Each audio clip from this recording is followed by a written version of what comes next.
Don't live a life guilty, discouraged, or defeated.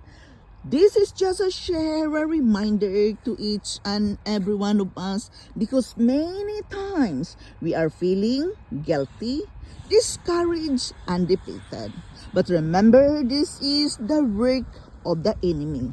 The enemy, Satan, wants us to feel guilty, discouraged, and defeated.